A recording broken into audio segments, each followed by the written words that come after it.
welcome you all and share my screen really quickly. But first, I just want a few housekeeping things to let you know that closed captioning is, sorry, some people are having trouble getting in. That's always the case. And I will do that in a moment.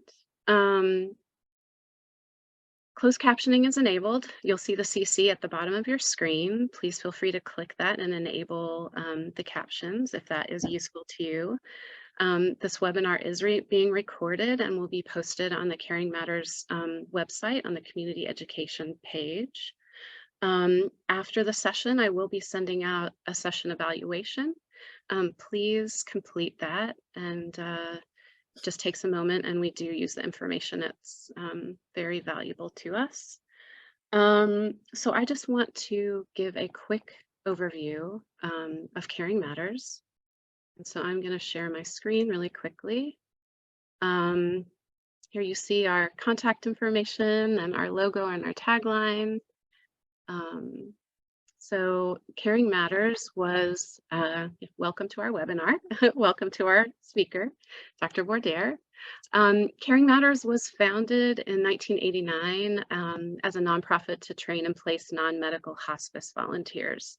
And over these 3 decades, the organization has blossomed and grown to develop and deliver a full spectrum of specialized grief support and compassionate support programs for adults, children, and families through a trained network of volunteers. All of our services are offered free of charge to the community. And through those programs, the community education program was developed to raise awareness and cultivate constructive conversations about these related topics, which can be really difficult to talk about.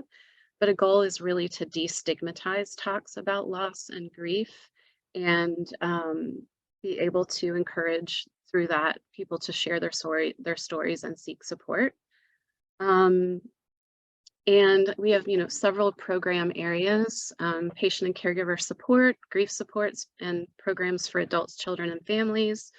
My colleague Julie Cannon is here. She's the Senior Director of Children's Bereavement Services, and she's going to say a welcome in a minute. And then, like I said, the community education. And I just want to thank you to our community education funding partner, AARP Maryland, for their support. They're a great partner, and we really appreciate them. I think that is all I have at the moment. So I'm going to turn it over briefly to Julie because I know she wants to welcome a lot of the school counselors and folks from NCPS who are here with us today. So Julie. Hi, everybody. Good afternoon. I want to thank you all who've taken time out of your day to be here with us. We know your schedules are busy and we really appreciate that you're here. Since it's National School Counselling Week, I want to give a special shout out to all the school counsellors who are joining us today. School counsellors, I want to thank you for everything you do for your students in general and grieving students in particular. Caring Matters is so glad to have many opportunities to partner with you to support grieving students and staff and their families. And personally, working with you all is one of the most favourite parts of my job. I know it takes extra work to get a good grief club started in your school, to call for resources or to share the program flyers I send you. And no, it makes a difference in the lives of students and their families. So thank you, thank you. You are greatly appreciated. Thank you, Julie. And I just want to have a special shout out and welcome. We have a class of volunteers, new volunteers that are finishing their training today at the cottage in the conference room. And so I hope that they're able to get on and webinar. Volunteers are the heart and soul of this organization. We could not do this work without you. And so I would just like to have a special welcome to our newest volunteers who are entering our family and graduating today. We are so honored and excited to have Dr. Tashel Bordere here today. We really did pursue her because we thought that it was so important to bring her expertise and wisdom and her knowledge to our community. She's an author, an internationally known speaker, a grant-funded researcher at the Center for Family Policy and Research at the University of Missouri in Columbia. She is vice president of the National Alliance for Children's Grief and serves on the board of the Association for Death Education and Counseling, Advisory Council for the Tragedy Assistance Program for Survivors. Her research, publications, consultations, trainings focus on cultural trauma, stigmatized loss, such as homicide loss, Black youth and family bereavement, suffocated grief, which is a coin she termed, and culturally relevant research and practices. She has co-edited and co-written a book, Handbook of Social Justice in Loss and Grief. We're excited to have her. Welcome, Dr. Bordere. Please enter any questions or comments in the chat, and we will hopefully have some time at the end to field some questions for Dr. Bordere. So with that, I want to turn the spotlight over to her and start this very important conversation. So welcome.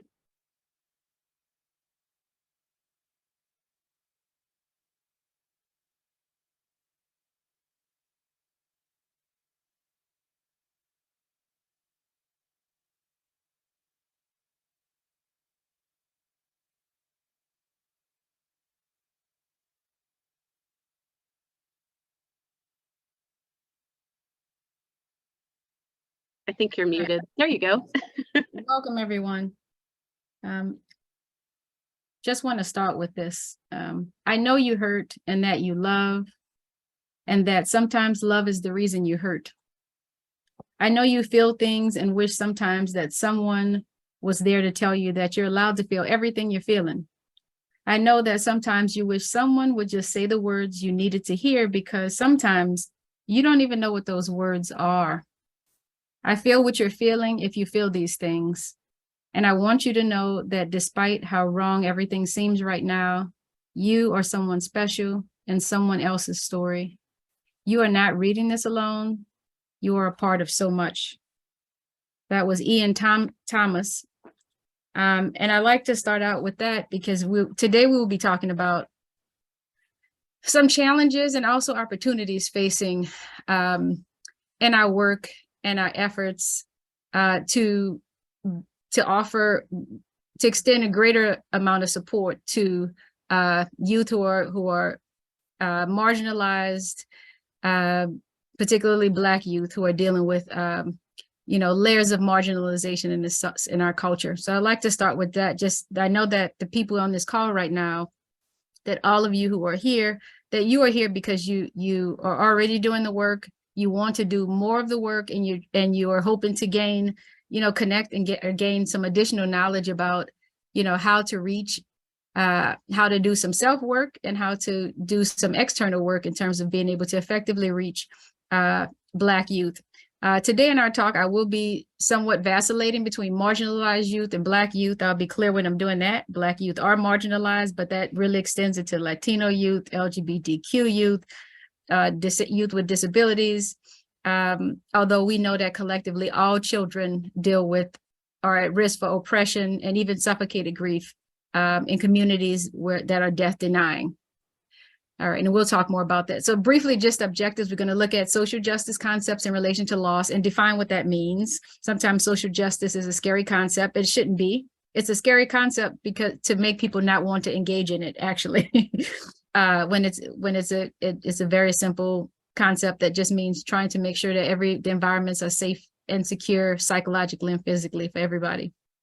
I'm going to look at the different components that characterize loss and grief, suffocated grief for Black youth in particular, and families who exist in systems of inequities, and then look at some culturally responsive practices, and not just culturally responsive, culturally resonant, culturally proactive strategies in working and in franchising grief.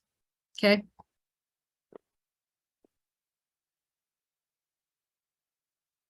All right, so social justice. Social justice, again, is just to get us started. And I hope we'll start to use these words, because before we even get to talking specifically about Black youth, social injustices impact all of us in different ways, right? And injustice anywhere is a threat to justice everywhere. So it really behooves all of us to work toward a society in which resources are equitable and everybody feels physically and psychologically safe and secure. So there are resources surrounding this. A colleague and I, Darcy Harris, co-edited and co-wrote a book on social justice issues and loss and grief that covers a diverse spectrum of losses and some solutions, right, to those. Now, the truth is, when we talk about things that are challenging in our society, it is always important to highlight what are some of the barriers, right? Because I'm sure most of you on this call, counselors, volunteers, you are here not because you don't care or want to do something differently or better or exchange ideas, because you all have good ideas as well, but because you know there are certain barriers in the way. And so it is important to acknowledge, like, what are those barriers? So I don't take that for granted. I do know that we all know there will be barriers to reaching bereaved populations in general, and then marginalized populations in particular. And let's just explore what some of those are before we go any further. And here's the quote that I think captures it all when it comes to looking at the barriers to reaching Black youth who are dealing with tremendous loss. We dance around in a ring and suppose, but the secret sits in the middle and knows. I'm gonna say that one more time. We dance around in a ring and suppose, but the secret sits in the middle and knows. I want you to think about that for a moment.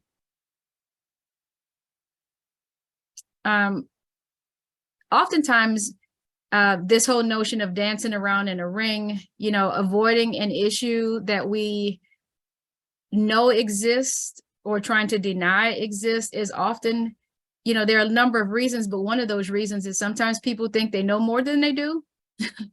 And then fear is a big obstacle. Fear is a big obstacle and causes many well-meaning people to dance around in the ring. I was just watching something about Muhammad Ali, and to try to wear out the other fighter and to avoid the issue of being beat or overcome, they told him to dance around in the ring, just keep dancing. But this is so powerful by Robert Frost, because both people who are oppressed and oftentimes people who participate in it, even unintentionally, we all know that there are things that exist. It's just, so today is to get us to move from dancing in the ring to maybe dancing as a form of grief enfranchisement, as we do in New Orleans, okay? How we can do that, how we can change that dance to one that is acknowledging grief and loss of populations, particularly ones dealing with homicide and other just really traumatic losses, how we can dance a different dance as we move forward. Let's start with culture. So culture, you don't have to remember all of this, but culture in general is something we take for granted. A lot of the behaviors that we engage in are largely unconscious.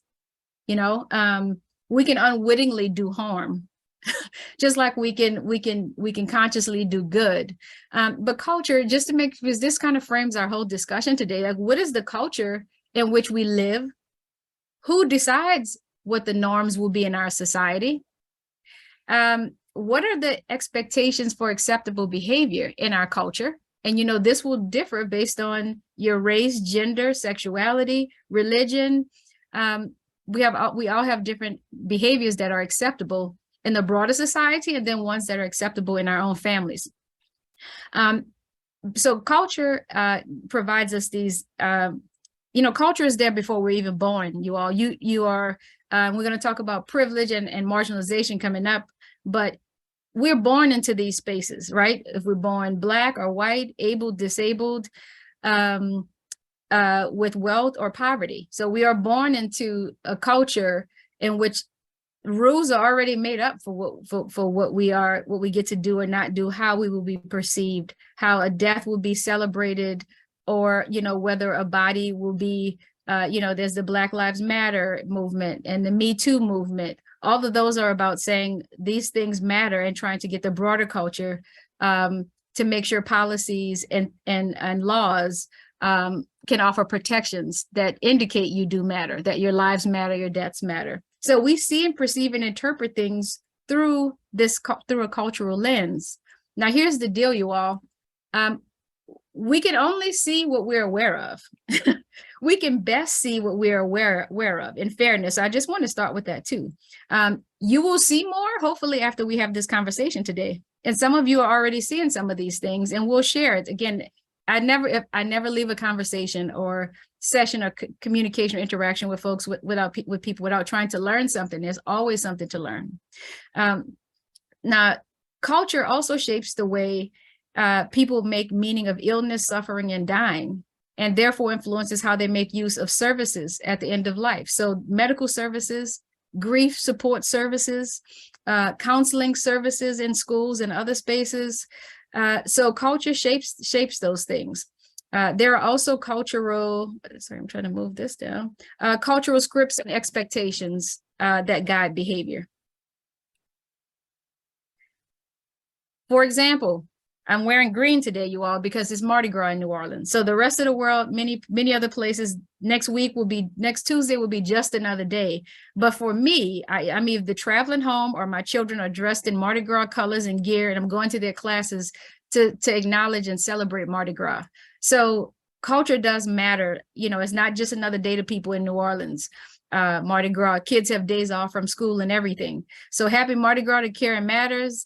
And thank you all for having me today.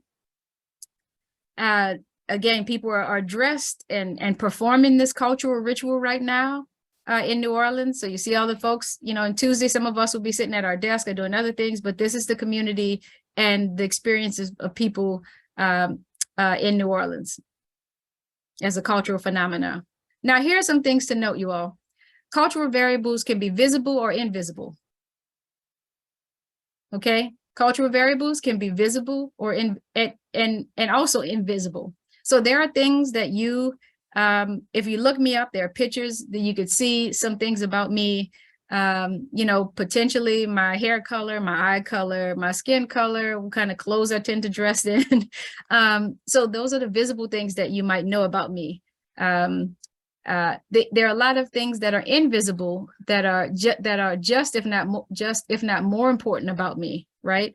How I make meaning of death and loss, you can't really discern that simply by looking at a picture of me. You may have some ideas, but you don't know. You don't know what I eat for Thanksgiving or Christmas, or if I even celebrate those holidays, right?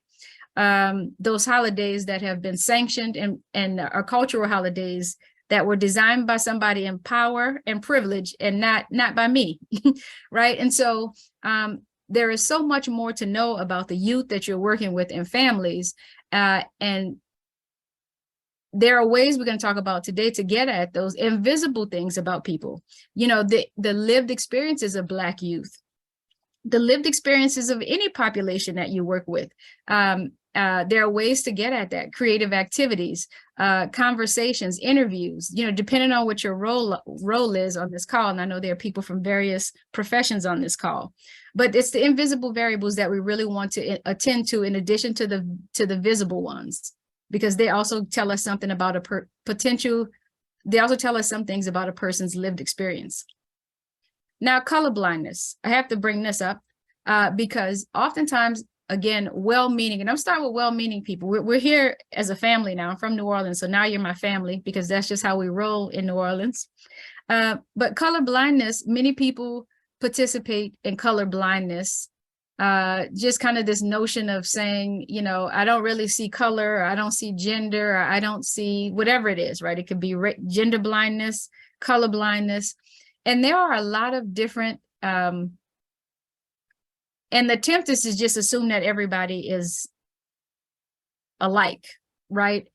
And we know statistically, all you have to do is turn on the news, or you can read, you know, stats from the CDC, or consult many other sources for stats. You will see that there are numerous differences, although there are some similarities that are important to celebrate. There are important differences and unique aspects of everyone on this call that should not be ignored, because those are the central parts of people's stories. Okay, color blindness gives people kind of a pass to not address things that are important, to not address the different, to the rates at which Black youth are at risk for dying by police violence, at risk for dying in their own communities through community violence. So color blindness, or the experiences of LGBTQ populations, they're very different from the experiences of kids who are not, right? And so, or disabled populations, able, this comes down to really shared and non-shared environments, you all. And as we talk today, I want you to, the way to learn more about these youth, Black youth, and suffocated grief is really, it starts with ourselves. So that's what I'm doing right now. If you're following my pattern, I know you're anxious to get to it, but part of it is figuring out ourselves, because these are deterrents. These are barriers to actually getting them in our offices or going to their places of comfort and being able to actually have effective communication and rapport building. We have to be able to see and celebrate these important differences and also acknowledge the struggles, the unique challenges, because it has implications for the types of resources that we provide. Okay, so it is important to acknowledge these differences because they do tell different stories. And the only other example I can think of about that as we move forward is just think about if you, we all, in my developmental classes, I teach about shared and non-shared environments. So we're all on this call today, for example. This is a shared space for us. But I happen to know, and I'm sure that some of you all didn't come to this experience the same, right? Some of you were hurrying, trying to get your kids to school, or somebody forgot lunch, or you're pressed for time because this is your lunch break, so you're having to eat while you watch this, while you participate. Somebody had a loss this week, right? And that you're grieving. Somebody got married or had a baby. And the baby's crying while you're trying to watch. So we all come to this space, with having different experiences in the same space, right? And so we need to acknowledge those things, which I just did, and also you're checking in from various locations. So we're all here together, but we're having different experiences. Also, I want you to note that as we talk today, that hopefully you're setting your intentions as we get started too, your intentions about what you hope to learn, intentions for, oftentimes and you're welcome to put those in the chat. I often ask people to think about, like, what are your intentions today? What are your own, what do you hope to gain today? What do you hope to give today? Because this is one of the rare opportunities to talk about culture in a safe space in our culture. So, and to talk about Black youth, because there's so much to learn, and they're so misrepresented in the media and other spaces. So a little bit about the culture of violent death and homicide survivorship among African-American youth. And I just like to also start with my inspirations. My work started many years ago as a child, early adolescence, just seeing the number of, I'm from New Orleans, where New Orleans is currently the murder capital of the world. And in New Orleans, there's a high violent death rate. So people come to party and celebrate Mardi Gras. Amid that, all types of things are happening. Like 5 people were killed yesterday in a single area and in other spaces. So I became very curious about the notion that all of these deaths were happening, but, and it didn't matter your economic status, by the way. To be Black is to be at risk for violence and harm when people view Black youth as young as small children as threats and adultify them. So there was a book of poem written by these kids in New Orleans middle school, but they could write about anything they wanted to, but most of them wrote about the killings. And this is I am male. I wonder if the killings will stop. I hear hundreds of people dying a day. I see that my mother worries every day. I want the best for my family. I am in hell. I pretend like I don't worry. I feel like a snake. If you think about a snake, they're just swerving, moving. I touch down when I get the ball. I worry about my life. I cry when I see my mom cry. I am dead in this lifetime. You all think about everything that's packed in this poem. This is really the impetus for my entire talk, is an unveiling of all of the stereotypes that we tend to have of these youth, that they're desensitized, they don't care, these children are they're very aware, and they're oftentimes deciding where they're going to allocate their, ever diminishing emotional energy. We all only have so much energy per day. And I'm not sure why. Well, I do know why. Stereotyping prevents us from seeing that kids who seem to not be worried are simply doing what they can to survive, just like an adult might decide they're not going to watch a news show for the day, trying to survive and having to protect your energy, your emotional energy, but also the worries about family, worries about parents, and the parents are simultaneously worried about them. So it's a stressful environment, right? But I also like some symbols of hope. These are some kids I work with in a program where we talked about sadness, and we talked about an array of emotions, right? But that no feeling is final, right? And feelings will change and come and go. And I like this because it was a young child who was, I want to say 8, who wrote this. Sadness is okay, it will be better. And you see the two, but sadness clearly is prevailing if you look at the larger image of that. At the bottom, it says, anger is okay too, because our kids are too often penalized for feeling angry about injustices that they experience, and they get to feel that. Also, just some stereotypes. And right now, I'm just trying to increase your awareness of how aware children are, particularly this Gen Z generation and the one to follow them. To the left of the screen, you see an image of a crime scene. Instead of describing his experience in words with loss and violence, this teen, black male teen, drew this image of blood and bodies, bullets on the ground, and their understanding of the boundaries, right? Do not cross. In the center, you see kids working toward climate change. And to the right, this image was in the New York Times of this child. Another child took photographs of this kid to demonstrate kind of the stress, his awareness of stereotype, and then the toll it takes on him in his lived experiences, where people cannot understand that his life is not awful. He still finds joy, but that he's contending with a lot. Now, some barriers, you all, some other barriers about why, because we can't get to how we can help until we can figure out what, be a little bit clearer for ourselves about what are some of the barriers. So privileges is protection of power, you all.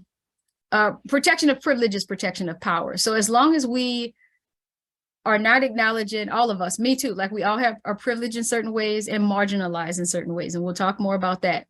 But when we protect privilege, when we can't acknowledge that there are, disparities in economics and disparities in many other areas, educational disparities in terms of access that kids get, then we protect power. We protect sexuality, we protect ability, we protect patriarchy, we protect whiteness in our culture. So some of the barriers to doing better is that as long as there is a lack of acknowledgement that these things exist, then it's a barrier to working with youth.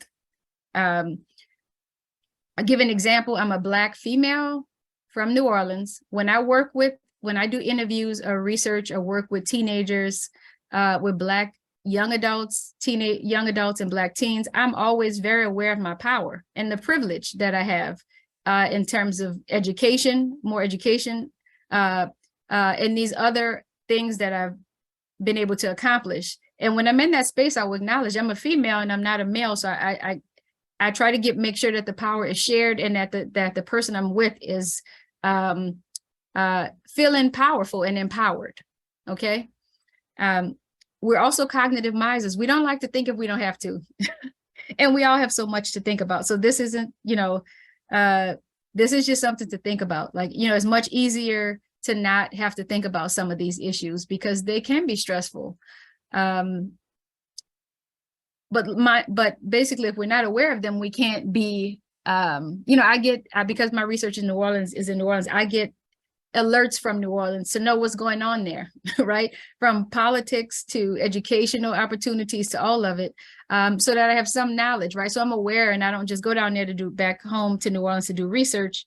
unaware, but I look at both the KC Foundation stats, but I also pay attention to what's going on in the community, right? So that I'm aware of it. Culture is largely unconscious, y'all. We tend to not think about why we do the things that we do. One way to free ourselves really and to be more effective in our work, in our love relationships, in our parenting relationships, in our caregiving relationships, is to be conscious of the choices we're making. I think COVID brought that home for a lot of people who are much more conscious. You have people leaving their jobs, right? Because they're like, wait, I've been doing this, and now I've thought about some other things I want to do. And some of you on this call may have changed professions.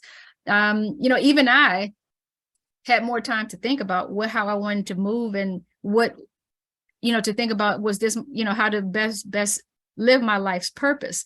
So trying to make culture conscious, things like, from the smallest things to do you order your dessert first or your steak first, right? Or your salad first. For me, I know that I will eat bread pudding everywhere. I'm going to order that first because I'm an adult and I know I'll still eat my meal, right? So, from the smallest, silliest things like that to other things, like how can we live more consciously? Meaning tomorrow or the rest of this day, when you walk to your car or to your bike, or if you walk home, I want you to notice the things around you. Notice 3 things that you've never noticed before, although you take that same path home every day, right? Those are the ways to start to bring culture to greater conscious awareness, okay? We're more biased than we think, all of us. And we tend to think we know more than we actually do. And we're trained to believe that, right? When we take a test, there's a right and a wrong answer. As opposed to gray areas, feelings of inadequacy. And again, this isn't anything to feel bad about. Our culture has not, we have, the historical perspectives we've been provided, all of us have been skewed across development. They have not provided a full picture of the experiences of many different groups. And again, that's to protect power, right? If more people were aware of the experiences of Black youth, for example, more would be done, right? But it can be hard to know about a person's experiences if you're not proximate to the issue, so close to the issue, like I stay by getting alerts on my watch and my phone about things in New Orleans. And if I don't educate myself, right? And so we can overcome these feelings of inadequacy through things like participation in this webinar today, okay? Where you get more information. Fears of offending, yeah, and these aren't bad things, right? But if our fears of offending or being misunderstood stop us from offering extending support, then it's a barrier.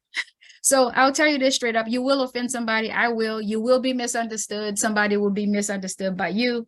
There are ways to manage this. I've written about the 5 A's of culturally conscientious practice, and one very basic thing that we can do when we've offended is to apologize, y'all. People of many different backgrounds, and it's up to them whether they accept it, but to do things in earnest, to do things like apologize. You're going to offend a teenager who comes, you're going to offend a family, even though you're probably well-meaning. And the way to manage that is to apologize and build trust and rapport from that moment on, right? By asking questions and by doing your research. Misconceptions about the amount of work it takes. Y'all, it's much easier to have information and to be open to listening. I learn more. I don't view it as it's not. It does not take this excessive amount of work to work with populations of different backgrounds. In fact, it takes more work to try to resist doing so. Also, we get these messages, that last line, and sometimes there's a black box. I don't know how to get rid of that. But the last line says messages of that cultural awareness are optional. And cultural awareness is not optional, right? It's who we are every day. It's how we show up every day. So it is important for me to be aware of what's important to you. Do you celebrate, Christmas, Hanukkah, or, or some other time, or none of those, right? So cultural awareness is not optional. It's the only way to have an effective relationship with anybody is to understand a person's lived experiences, their backgrounds, the reasons that they are engaging in the behaviors now. And most of you in counseling know this, that many of the coping skills that people use as adults really were developed when they were 5 years old, but they've held on to those coping mechanisms in adulthood when they actually could be drawing from a wider repertoire of skills because they have more language now, right? Or more options than they had when they were 5. And so it's important to be aware of a person's experiences. Here we won't go through this, but I just wanted to put it up as just a quick example of how important it is on an ongoing basis to try to be aware, areas in which we are aware, areas in which we're least aware, and our greatest concerns, because when we bring those to the forefront, we're able to address them. If we never write down or think about what is bothering us or what is holding us from reaching a population, we will never solve it, right? If you don't start, you can't finish. And so these are just some ways to be thinking and to be thinking about what are the benefits of me working with these teens. We have to think about how it's going to benefit this team, how it's going to benefit your practice, and how it's going to benefit the general society. Kids whose grief and loss and trauma experiences are acknowledged will be better able to contribute to society, right? We know that when the average Black teen dies at 15, 14, from 16 to 21 is where we see the highest rate of deaths of Black teens. And we also secondarily in the preteen area. If we're able to help support teens, then these teens will live hopefully until the normal developmental period in which people die, 60, 65, right? When that does not happen, the whole society misses out on, that length of time, 50, 60 years worth of a contributing member of society, which benefits all of us. And so just being aware of that, there are multiple benefits to the individual, to their families, and also to just the broader society. I just wanted to briefly, I talked about privilege. I want to acknowledge that everybody in our culture who is bereaved is dealing with some sort of oppression, somebody who is not going to understand them. Their grief will often be unacknowledged somewhere, somehow. But privilege is, privilege, the thing I want us to think about is, we all have power, we all have personal power, but privilege is the notion that although everybody should be afforded similar basic things, food, shelter, safety, not everybody gets it, right? Privilege is the notion of where a segment of the population gets access to things that really everybody should have. These things are available, but they're not accessible. So for example, when a shooting happens in, predominantly white populations or predominantly white wealthy populations, you're going to see an outpouring of support for them, counselors, therapists, financial support. When those same deaths happen with the youth that I see in research, but that I also support, is that there is not this, there may be 2 counselors or 1 who shows up at the school, and the teacher and students are left to navigate that space on their own. So that would be what we mean by marginalization. Privilege is the notion that everybody should have these, but only certain people get access to laws and policies that protect them and that offer them healthy, physicians' offices, medical care, mental health care. Microaggressions and microaggressions are blatant forms of discriminating. Microaggressions are the things we might do that often may be unintentional. For example, my wife is a physician. I know that physicians in hospital settings, when these violent death happens or Black youth and families enter a hospital setting, security is most likely to be called on them. There are higher rates of security being called when they enter them. And that's a form of microaggression. You're not saying, it's just feeling threatened by a population of people and then acting, right? So by people in power, by nurses, by physicians, using their power instead of using it to form alliances and support the cultural norms and needs of these Black populations, Latino populations. When they enter a hospital setting, they're much more likely to have security called on them just by entering the space or by even the possibility that they may have something to do. Marginalization, and then I'm gonna move forward, y'all. I just want to make sure we're on the same page because the rest of it makes much more sense and we can flow. But marginalization, you all, I want you to think about the room that you're in right now. And I want you to look at the center of the room and imagine in the center of the room, there's good health care, stores with healthy food in them, police protection, all of those things. People who have marginalized identities, racially marginalized identities, Black, Latinos, sexuality, in terms of sexuality, marginalized identities, religion, marginalized identities. The things that they need will be available, but not as easily accessible. So I want you to imagine each time you think about an identity of a child you work with, a child who's poor, a child who is, you know, disabled, a child who is Black, a child who does not identify, then you imagine taking a step back away from the center of that room each time there's a marginalized identity status, right? So we all may have one or two, but some kids have multiple ones. And so that means you'll be taking that many steps back away from the center, meaning those things are available, but are they accessible? And that's why we're here today. How can we make the services that you all can render to them more accessible so that they're taking steps closer and you're taking steps closer? Because sometimes the way toward grief enfranchisement is leaving the comfort of our offices and, you know, doing the outreach that probably many of you on this call are doing. I'm going to move forward past this because we'll talk about it. You don't necessarily need to be embedded in the concepts, but the notion is the Black youth who you work with, really anybody Black youth who you work with, have multiple oppressed identities, right? And so we can't just look at meaning a Black male youth will have some shared and some different experiences from a Black female youth, right? They won't share the same experiences completely because females, in addition to racism, deal with sexism, sometimes even from other Black males.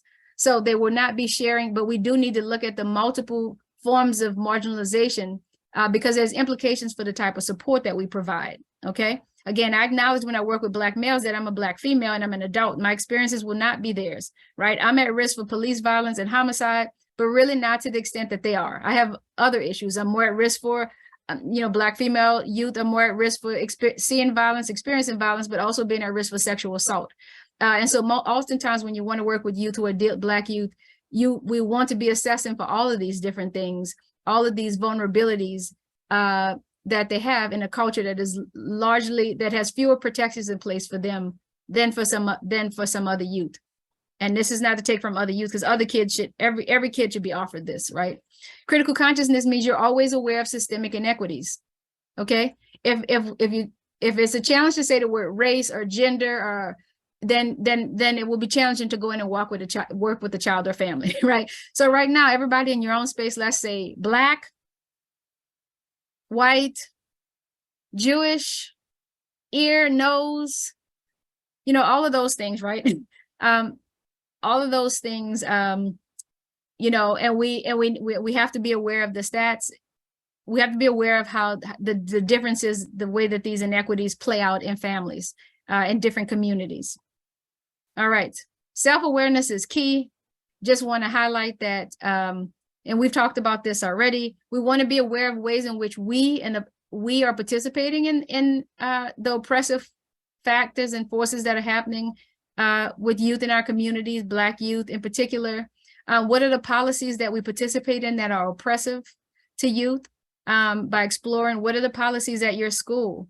Are you noticing that Black youth are being suspended and expelled at a higher rate? Because that happens, right?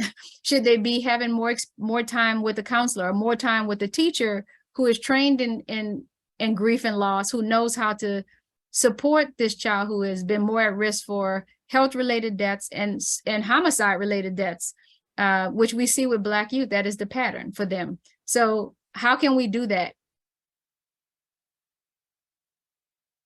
The patterns of loss for youth who are marginalized, and Black youth in particular, is that there are numerous historical losses that also impact identity, right? And so oftentimes some of the coping that we see with our youth, the way that Black youth dress, the hairstyles, all of those things are forms of trying to be in control of themselves and their lives in a broader culture in which many of the images that they see of themselves are negative, where they see, Black bodies deceased in the street on the news. You will, as we saw with George Floyd, with all of the various police shootings, including Tyree, who we just saw.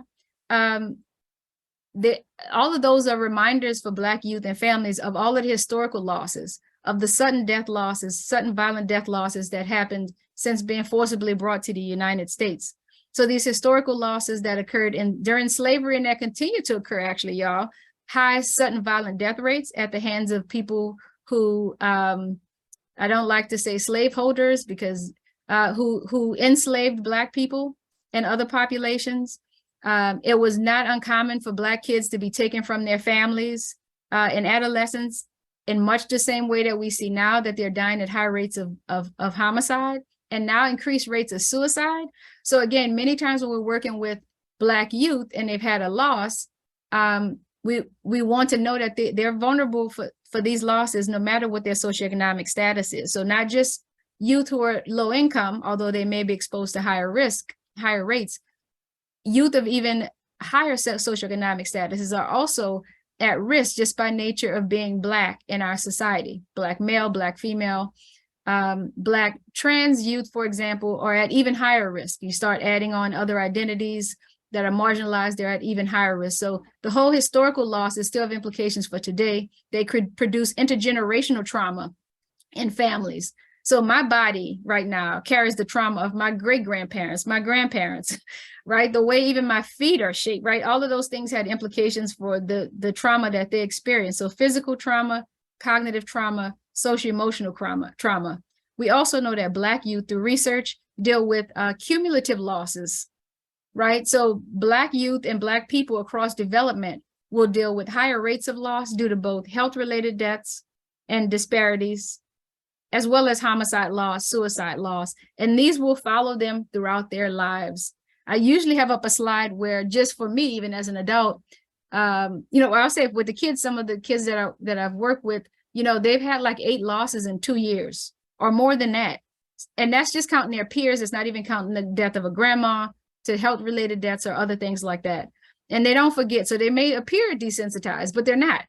And they may even say that they're desensitized, but what they're trying to do is protect their energy, right? The more you talk to them or the more you listen, you will see that there will be a clear pattern that they've had to decide which losses will matter to them, or they couldn't survive. These losses tend to be co-occurring. So you might, again, as I said, have these losses happening across time, but also a health and a non-death related loss happening at the same time. Youth are at risk for homicide, not just, they have higher rates of homicide, particularly among males, but we also see higher rates of domestic homicide, violence and homicide with females, Black females. Death by law enforcement officers, interpersonal violence, and then death by citizens, as we've seen in the media with the Stand Your Ground laws that actually are, in which the Stand Your Ground laws increased with the Black Lives Matter movement, meaning we saw higher rates of white males killing Black males, utilizing or being protected by Stand Your Ground laws. And we saw this with Ahmaud Arbery, and he's just one example of all of the examples that have not been in the media. So can you see what kind of oppressive space that Black youth are in when they are at high risk of violent death by many different entities, even from people who look like them, who have internalized racism and self-hatred based on the messages they've been given in our society, right? Some non-death losses in cultural trauma, losses in educational opportunities, sexual assault, domestic violence, loss of credit and benefits, loss of safety, y'all, that's huge. Historical losses of land and property, loss of income, loss of trust, and loss of support. Culturally resonant, culturally relevant, culturally responsive support. Loss of time and energy, Black families. So you're never just working with the Black child, y'all. You're also working with the family.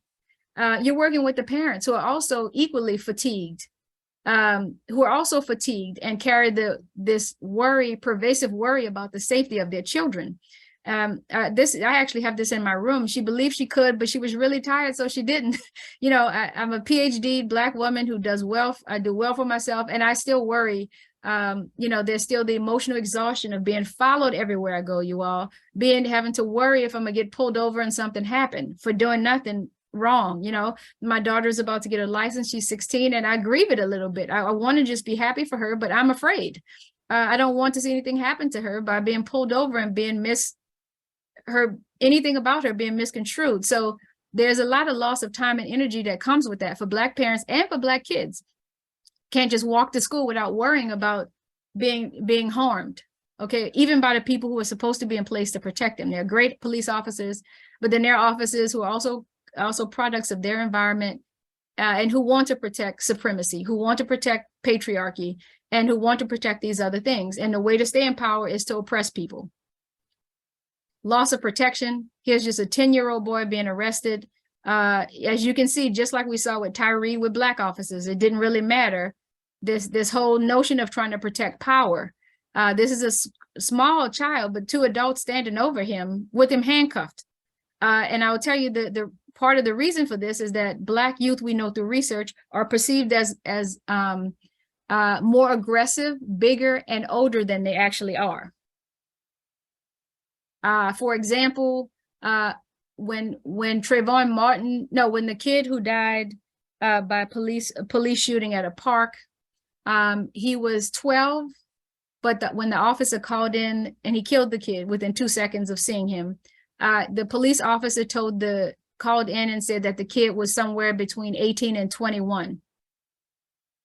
He was 12, y'all. And I'll show you a picture in a moment. There's no way he could have been pursued. But again, if you view a child as older, when Black kids are adultified, Black females and males are sexualized as young children, adultified as young children, then you are going to see more aggressive behavior from people who have these stereotypes, misconceptions, and you're going to see discriminatory behavior behaviors follow belief systems. A lot of these issues are invisible. And my favorite quote here is, I'm invisible simply because you refuse to see me. The COVID pandemic, in a nutshell, exposed a lot of hidden inequities, political polarization. It exposed the higher rates of depression, suicide, homicide rates across the population, but especially in Black populations. We saw all of the healthcare disparities and the higher death rates for Black populations by COVID. And I can tell you, I participated in interview after interview, week after week, sometimes multiple in a week. And people would say, well, how the Black population, how are they doing with the COVID pandemic? And for me, my response, and what I hope for you to glean from this as well, is that COVID pandemic has just been one more layer on top of these other layers that pre-existed the high homicide rates, the healthcare disparities, lack of access to good healthcare, high maternal mortality, death rates in Black populations. So it was just another layer. In fact, it was a problem, but it was just considered one more thing for many already marginalized populations. Suffocated grief is the notion, is what I've been talking about this time, is the notion of being penalized for expressions that people devalue, oftentimes people in power, when they make decisions for people that are not aligned with the experience that they're having. So suffocated grief is the notion that Black youth are disproportionately suspended and expelled from schools, disproportionately put in special education classes for expressing normative grief expressions. So again, where some schools, kids get schools with greater privilege, racial privilege, for example, kids who predominantly white schools are much more likely to get therapy. Black youth who go back to school after a death has happened, and maybe they're just demonstrating normal grief responses, like maybe being distracted, being fatigued, maybe being angry, being sad.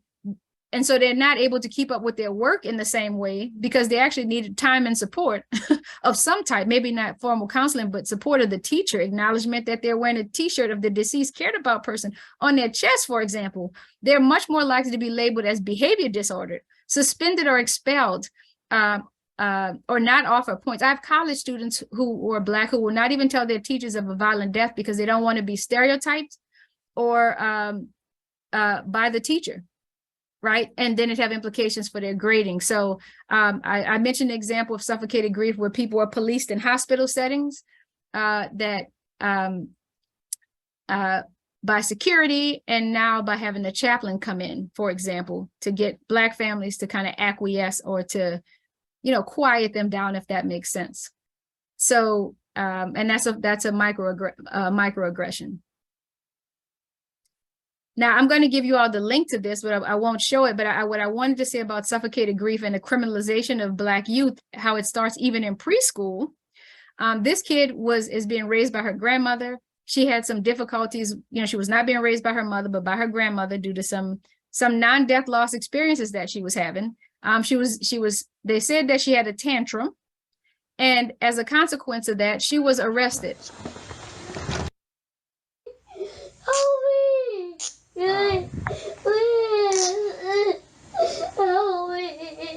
Let's go. Your grandma gonna come pick you up, okay? Oh, I was in school. I just got you.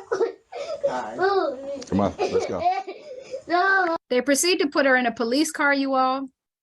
This child has since, so in lieu of support for her challenges, her family challenges, the non-death losses in her family, and her grief, she was actually arrested for having a tantrum, which is a normal behavior for kids who are still learning how to express themselves and identify their feelings. You do not see this pattern across racial and gender groups. And so I want to highlight that this isn't something that you wait for with teenagers, but to know that this suffocated grief for Black youth begins very early, and can even happen in their own households when parents are not informed, or Black parents are differentially coping with higher rates of stress, grief, bereavement, because of the high rates of death losses, no matter what your income is. As I said, as I was getting to, a few years ago, I experienced 7 death losses in a year. So it's not your income status, it's all of these systems around, all of these systems that can become that can serve as oppressive forces, depleting your mental resources and energies, and even having physical health implications for Black people who are dealing with losses and multiple losses. So that was just an example. So we want to be careful of the framing of our language. And we don't need to spend a whole lot I'm not going to spend much time on this, but just to say language is important. Be careful how we're framing things. We want to use language like suffocated grief because it has led to Black youth being criminalized, incarcerated. It's led to policing that has caused fatal violence, private citizen violence, and racialized gender profiling. When Black youth, and I want to say this too, Black youth do resist oppression, you all. Part of it is by trying to decide how they're going to allocate their emotional energies. I know we don't have much time. I just want to show a few more things. There are a lot of costs for resisting. When Black youth, again, this is another example of suffocated grief where these Black youth these Black individuals, and there are other allies in the audience, by the way, who are marching and protesting, which is a form of grief expression. It's through a social movement. And you see them being penalized, shot down, a lot of things that we did not see with the Capitol riots, for example, clear difference in how that played out. And of course, in none of these situations do we want violence, but I'm just trying to highlight the difference between the ways that people in power try to maintain oppression of youth, of Black youth, of people who will do anything to disrupt that power, by any means necessary. We live in a culture that desensitizes, that decenters loss and grief. Some losses are stigmatized.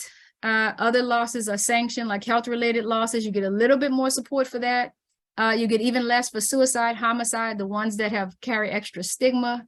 The dying story for Black youth and other youth who are impacted by these losses of homicide and suicide can be really challenging to tell. Because there is oftentimes no real motive, no suspect, little information. So it really complicates their ability to tell the story of the death. These you'll have available to you when you're able to watch this or have it, but these are just some factors that lead to homicide. I knew we wouldn't have time today, but I still like to give information. This is the kid who was shot within a short time period. Again, here's the research if somebody wanted the citation. Again, the psychological absence and physical presence of George Floyd and what I would describe as an ambiguous experience. the impact that it has on communities living in the gray. Some of the values of Black families as we come closer to a close are collectivism, spirituality, present time orientation, naming and identity, ownership, hope, faith, and strength, pushing through.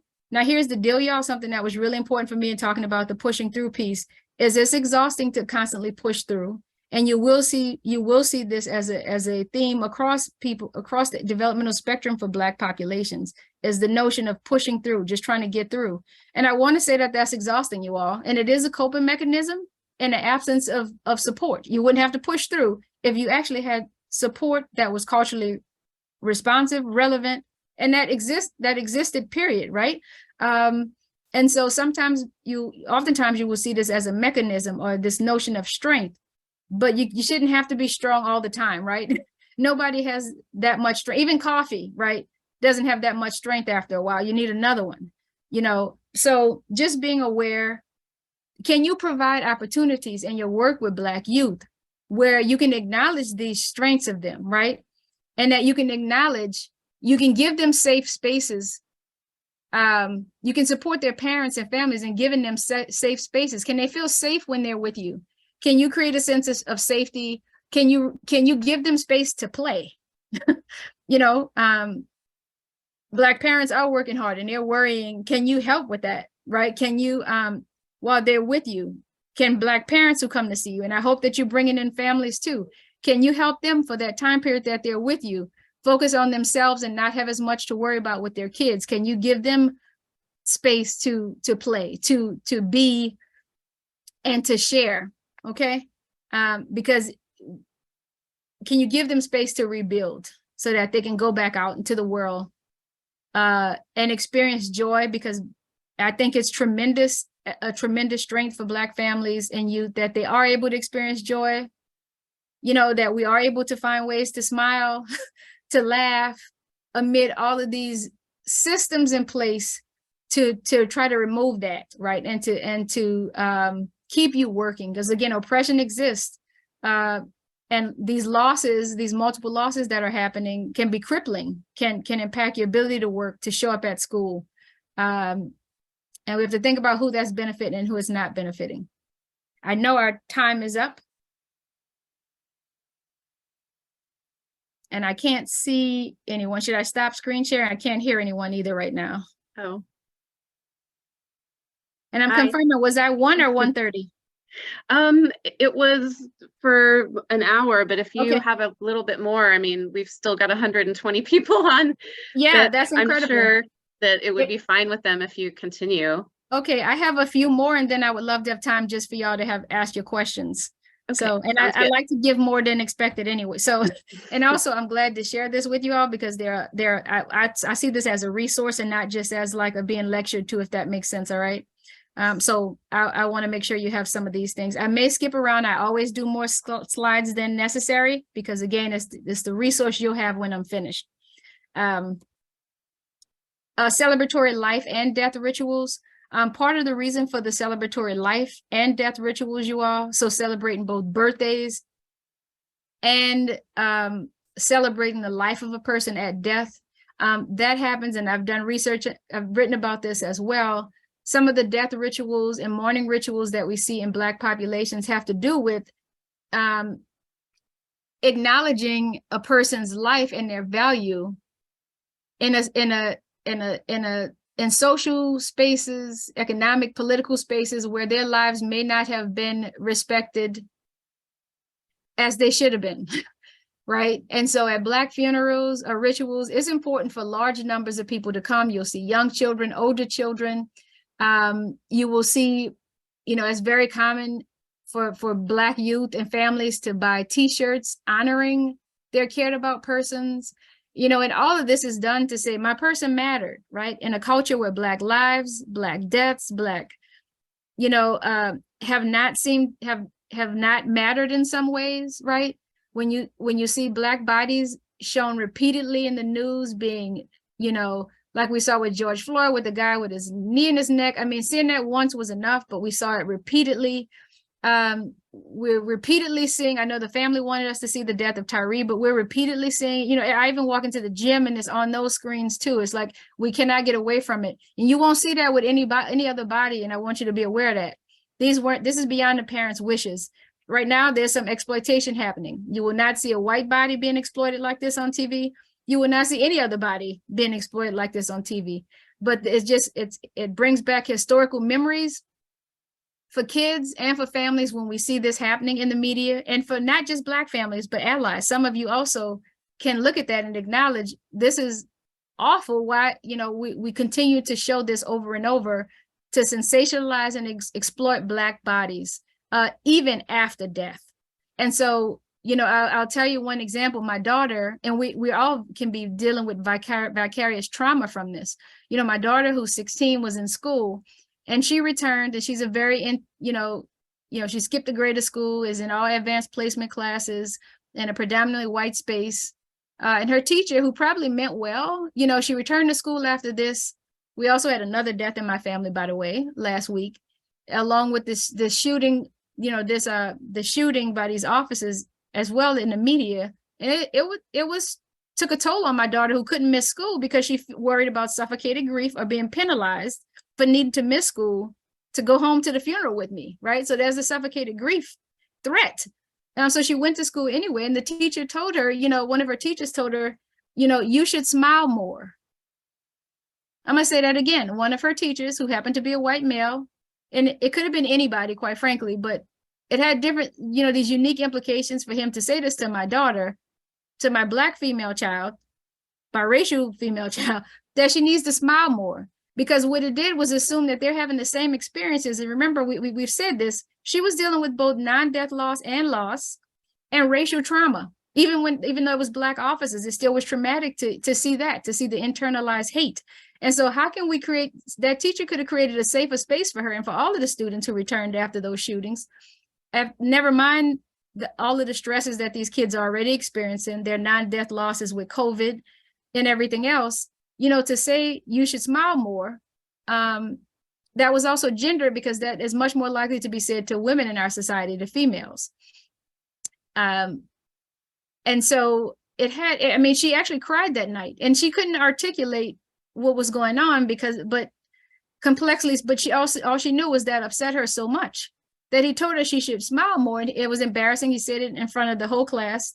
She's one of 2 Black students in a class, and she was embarrassed by it, both because she's a teenager, but also because it was to ignore and diminish the impact of everything that was going on in her life and the unique ways in which these death and non-death losses impacted her as a Black person. Never mind the fact that she would have preferred to be home where she belonged in New Orleans at the funeral. And instead, because of potential for suffocated grief and losing points by a teacher who may not have credited her, she went to school. And so you see how complex this is, and how that environment could have been made safe in a different way.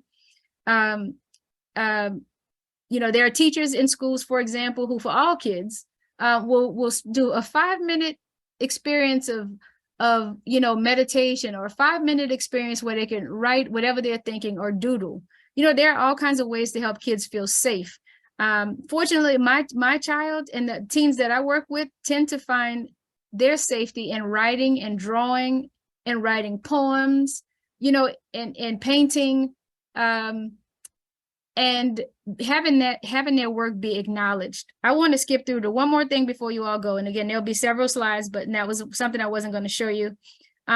Bracketing is one way that we can, help enfranchise the grief of Black youth by being mindful of things that we say, that we do, by bracketing some of these thoughts that are actually stereotypical, right? And we all might have them, but before I go into space to work with youth in the case of a homicide or death, for example, I write. I keep a notebook with me and I write, man, I'm kind of afraid to go in this room right now.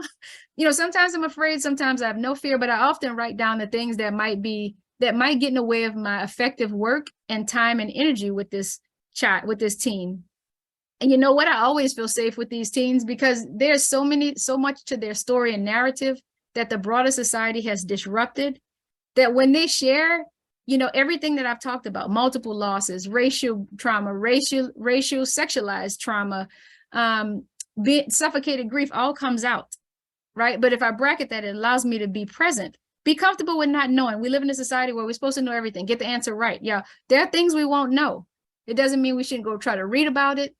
But if we don't know, turn to curiosity. If something makes absolutely no sense to you about why we have a parade in New Orleans when a person dies, turn to wonder, read about it, figure out why that is so meaningful, right? And I just described that it's meaningful because the person may not have been valued in a broader society. But when they die as Black people, we want the funeral, them to look good in this, we want to have a huge turnout to make sure that people know, no, this person's life mattered, and so does their death.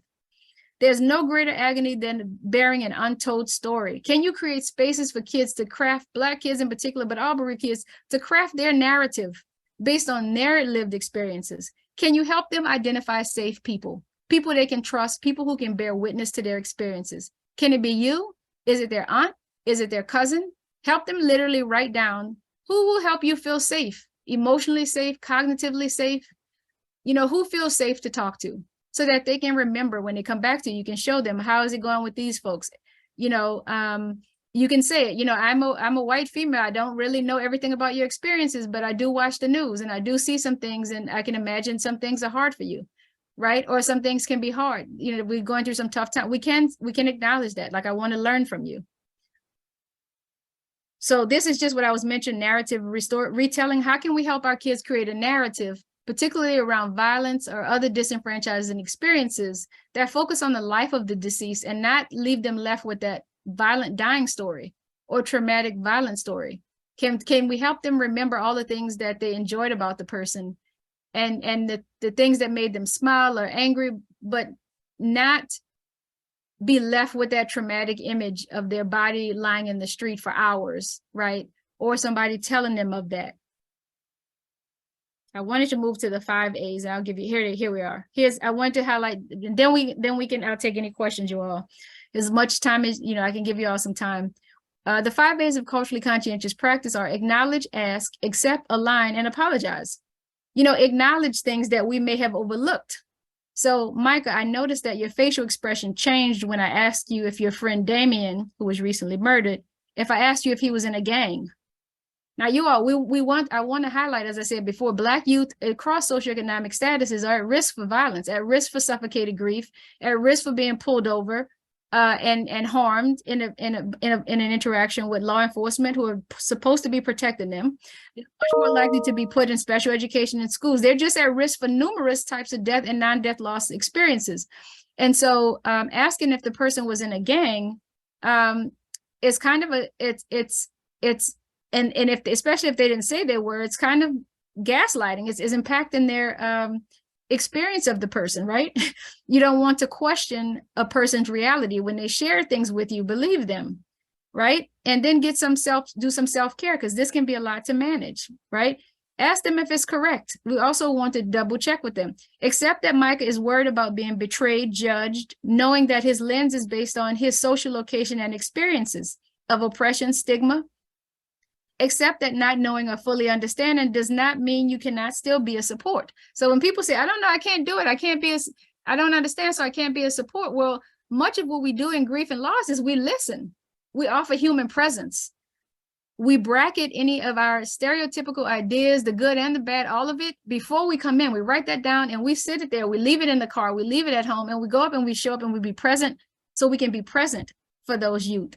And then we reflect after that. Then you go home and you reflect. That's what I do too. All of these things are things that I do in practice, and they're also research-based. Align where privilege is operating. Yeah, we are in privileged positions. Micah, I will do my best to work together with you and your family. With your parents' permission, I can write a note to your teachers so that you're not penalized, right? So that your grief is not suffocated for needing more time on your assignment as you attend your friend's funeral in Minnesota or Maryland, right? So can we help reduce the load and burden of Black parents, or any of our kids really, but particularly Black parents who are dealing with numerous losses as well? Can we write the note and let the parents see it? Or, can we help, or at least offer it, so that that's one less thing the parent has, one less burden for the parent or family. And it also means that that child is one less child dealing with suffocated grief, simply because we actually asked and confirmed that this child is dealing with something. And can you make sure this kid has time when he or she or they come back to still do their assignment because their education is important to them. And then finally, apologize. It's human to make an error, everyone. We will all make an error, but it's humane to apologize. I'm so sorry that I misunderstood you earlier. I can really see that this mattered a lot to you. You know, I can really see, you know, whatever it is, you fill in the blank. But it's humane to apologize and then continue, show them examples of trust. And I will pause there.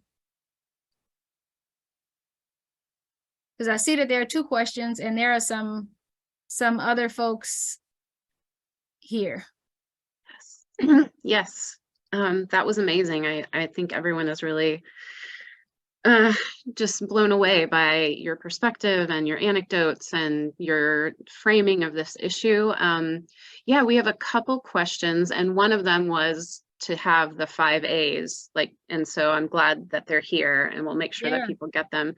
Here's one more of the 5 A's I was going to see. Yeah, and then books or resources geared toward youth that we could use in our work that cover these topics, in particular tools to help them navigate these complex situations.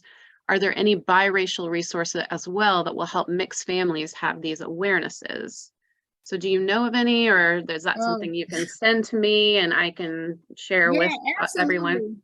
I have a book list that I use when I do trainings in schools and other places that has death loss, non-death loss, you know, race-based trauma. It's a list of pretty, it's a doable list. It's not overwhelming. It is several pages, but I try to keep it down to the books that I have specifically reviewed to, you know, for a lot of different reasons, but content, also for cost, because we want things to be cost effective.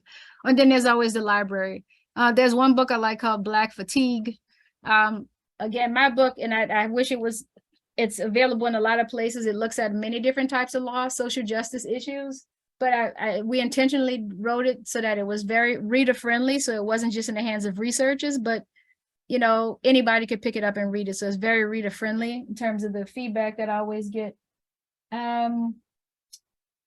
Goodness gracious, there are many different books, I guess, and then there are also many types of losses. So it's hard for me to just name a particular one at the moment because there are, I would, if you don't mind, I'm glad to send the list because because each one of these kids no one book is going to match all of them.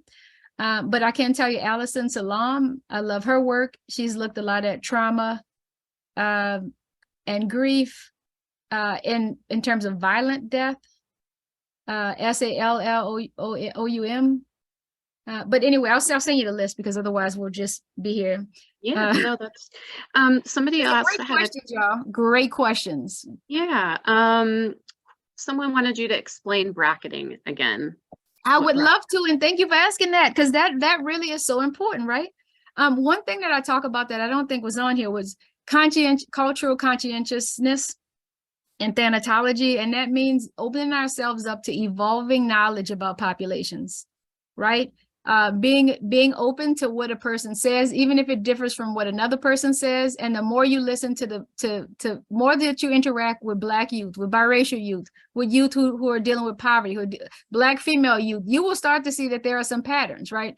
That nobody's making this stuff up. Like it tends to be patterns to people's experience because laws and policies are upheld to maintain power across institutions. So what I experience when I'm driving around, you know, profiled is what I'm experiencing in the mall, is what I'm experiencing when I go to the hospital and they don't give me medicine, right? So you end up being surrounded by these similar policies that hold you to these certain expectations or that penalize you due to profiling, racial profiling, gender profiling, sexuality profiling, or a combination of those, which makes it even more dangerous. Bracketing, and so those influence all of us in our behaviors. Bracketing is a tool that I use, and I'm a qualitative researcher, so that's a part of it too. It's phenomenology. And bracketing means kind of writing down. So before I had this call, I wrote down, before I had this call, I wrote down, I'm looking forward to interacting with this group. I know that they're working in different areas. Some of them are, and you know, I'm able to brag because I already talked to the 2 wonderful people who organized this. So I kind of wrote down all of my thoughts. I really hope that when we have this time together, people will be able to set their intentions and be open to our thoughts. I hope that they will share their thoughts, you know, those types of things. So I bracket it and then I set it aside. So then when I come here, my brain is free. I don't have those thoughts moving around in my mind. You know, I talk about trauma all the time as my life's work. It's what I do, it's what I live, and it can be difficult.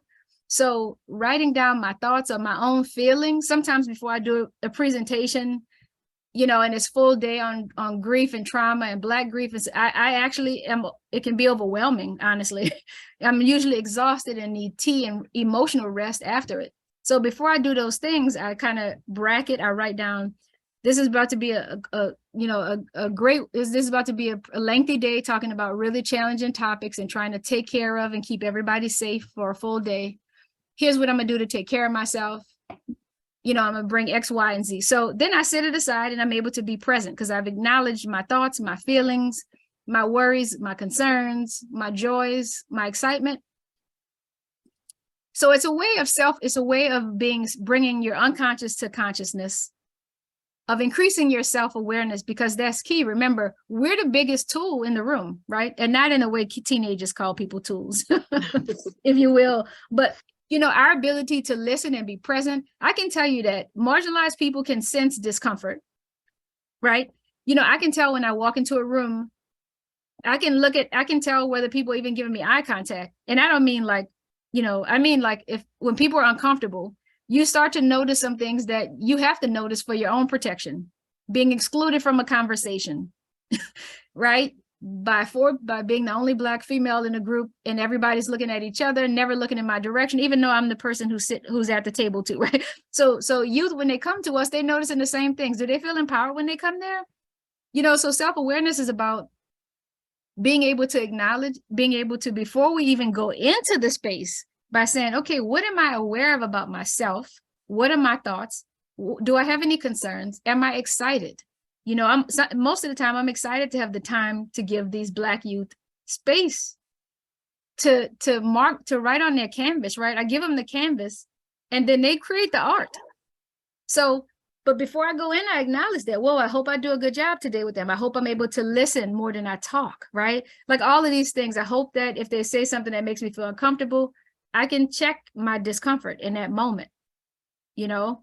So those kinds of things. And then I set that aside. I'm able to go in because I've acknowledged them. If we just when we don't acknowledge things, we carry them in our bodies. You know, we carry them inside of our bodies as well. And then they impact our interactions. I have another question. What grief strategies can we use to support younger children ages 4 to 6? I'm so glad you asked that because I just started doing more in early childcare programs, thanks to a grant from the Grief Reach grant through New York Life Foundation. Younger children, so there are a number of factors that, and I have multiple talks online to you all. Many of them are free. So feel free to also just look me up for more. We clearly couldn't do everything in this 1 hour, although I tried to give you everything I could.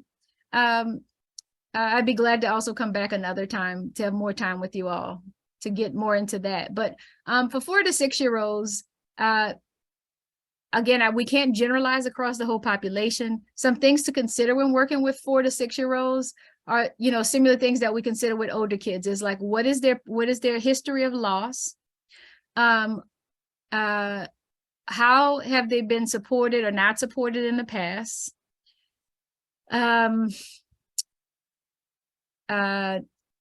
You know, have they dealt with co-occurring losses? You know, just a list of things. What type of losses were they?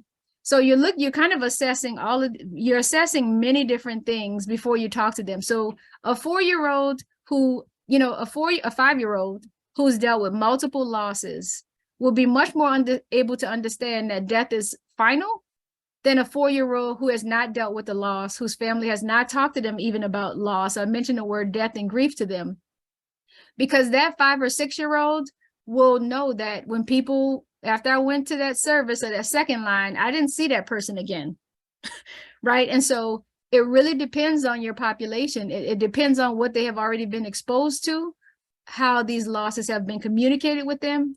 And again, some kids have far more exposure to loss, to traumatic losses, and to multiple or poly victimization. So they know that these things can happen. They may not have the most mature understanding of them, but they will have some understanding.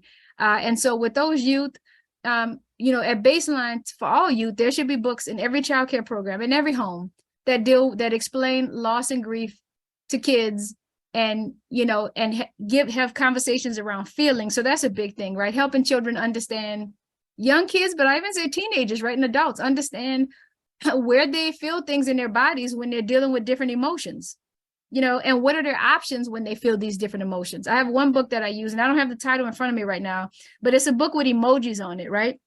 And each page, even if they can't read yet, so there's like an anger emoji with anger on it, right? And the kid can look at it and see the person's angry. So a 4-year-old can't read yet can look at it and say,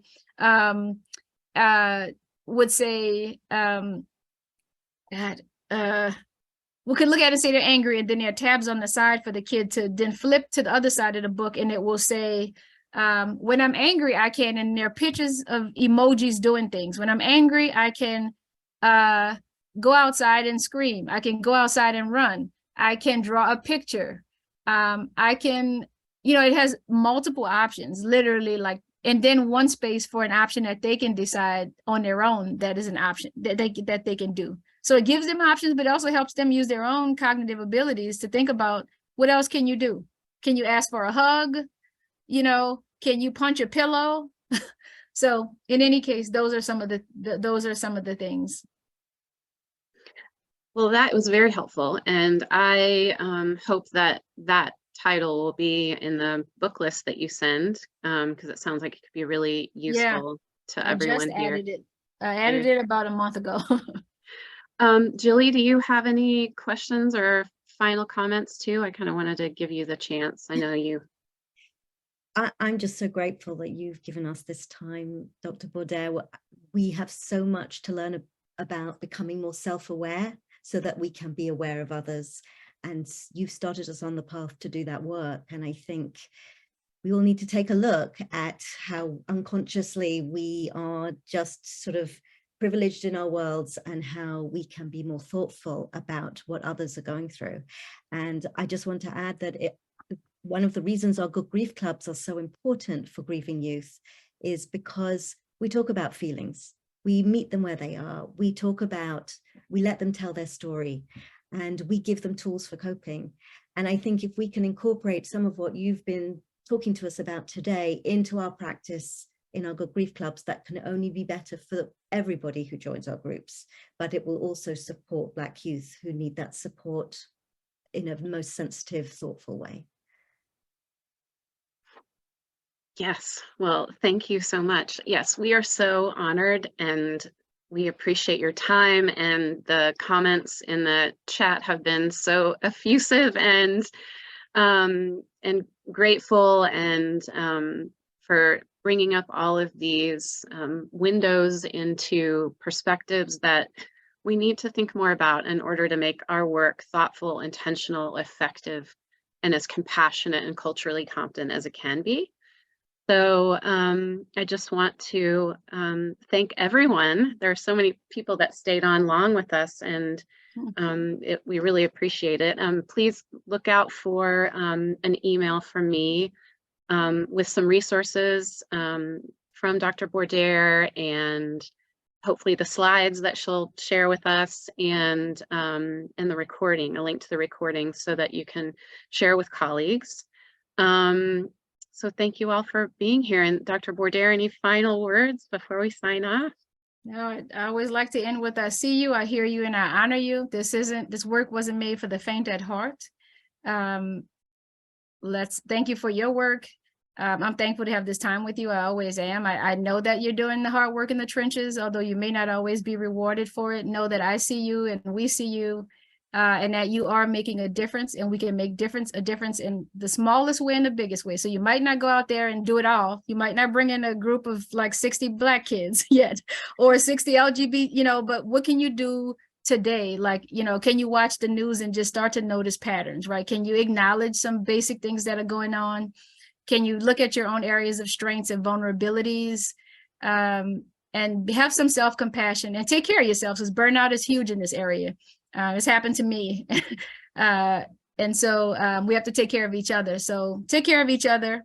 And thank you, because our kids need us. They do. No kid should be dealing with grief alone. And definitely no kid should be dealing with being punished and put on some really unfortunate trajectory that impacts their future career and everything else because of the one person who was well-meaning, who thought they belong in behavior disorder, or one person who stereotyped them and put them in a place where they shouldn't have been or expelled them. We need them close to us, not pushing them away.